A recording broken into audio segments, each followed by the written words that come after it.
Hello everyone. তো আজকে আমার হাতে এই মুহূর্তে যেই ফোনটি দেখতেছেন, ফোনটির মডেল হচ্ছে স্যামসাং নিউ একটি মডেল। তো আমি যদি আপনাদেরকে এখান থেকে একটু ক্লিয়ার করে দেখাই, SMA705G এই সেটটি 128 GB। তো অনেকজনেই আমরা এই সেটগুলোকে কিভাবে ডাউনলোড মোডের মধ্যে নেওয়া যায় ওই জিনিসটা আমরা অনেকেই জানি, অনেকজনেই জানি না।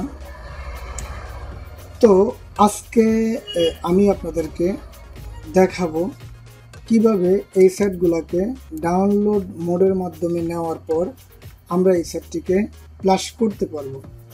তো আমরা যেটা জানি, বেসিকলি অন্যান্য স্যামসাং ব্র্যান্ডের যে সেটগুলো রয়েছে একই কন্ডিশনে আমরা পাওয়ার বাটন, ভলিউম মাইনাস বাটনের সাহায্যে আমরা ডাউনলোড মোডে নিতে পারতাম।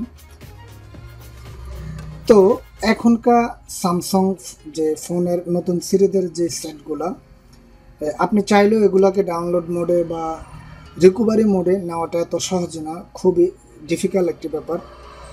তো আজকে আমি আপনাদেরকে দেখাবো। তার জন্য দেখুন, আমি এখান থেকে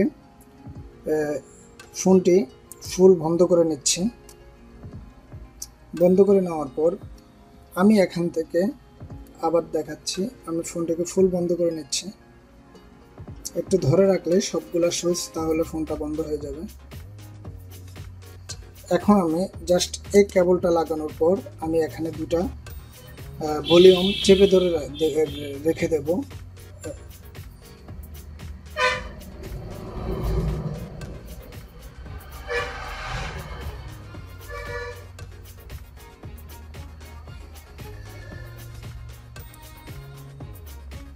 আমি জাস্ট পিসিতে আমাদের কেবলটা কানেক্ট রাখতে হবে, আর আমরা এই দুটো ভলিউম চেপে ধরে রাখবো। তো তার ক্ষেত্রে দেখুন, আমাদের এখান থেকে সম্পূর্ণ ডাউনলোড মোডে চলে এসেছে। তো আমি এখান থেকে দিলাম, দেখুন এই যে আমাদের ডাউনলোড মোড। তো ভিউয়ার্স, আমি আশা করি আমার এই ভিডিওটি আপনাদের থেকে ভালো লাগবে। যদি ভালো লেগে থাকে তাহলে একটি লাইক করে দিবেন, কমেন্ট করে দিবেন। সবাই ভালো থাকবেন, সুস্থ থাকবেন, শুভকামনা। ওকে, আল্লাহ হাফেজ।